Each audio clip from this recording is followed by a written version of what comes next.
Joakim Brander, tiukka jatkoaikatappio Saksalle. Palkinnon turnauksesta 8. sija. Minkälainen peli oli? Peli oli tiukka. Olen ylpeä, että taisteltiin loppuun asti. Joukkue antoi kaikkeensa sen eteen, että ollaan voitettu tämä matsi. Tällä kertaa kävi näin, mutta ehkä sitten jatkossa seuraavissa peleissä tai seuraavissa lacrosse-matsissa niin taistellaan sitten enemmän vielä. Ei tietenkään samassa porukassa, mutta kuitenkin. Minkälainen matka tämä turnaus on ollut kaiken kaikkiaan? No siis aivan mahtava turnaus. Niin pelit on ollut suurimmaksi osan tiukkoja.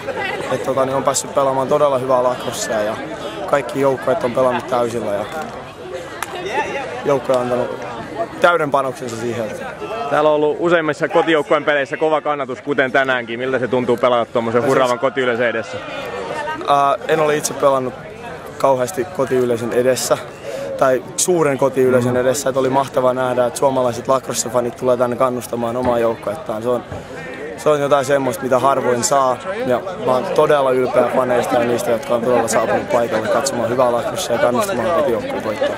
Uskotko, että tästä on moni saanut pienen lacrosse-pureman, että saa Suomi Lacrosse lisää boostia? Joo, ihan varmasti. Että kyllä tuolla muutama kaveri on valmis, pyyteli mailaa ja kypärää lainaa, että koska päästään pelaamaan. Kyllä mä uskon, että tämä on todella positiivista suomalaiselle lacrosselle. Hienoa, kiitoksia. Kiitoksia.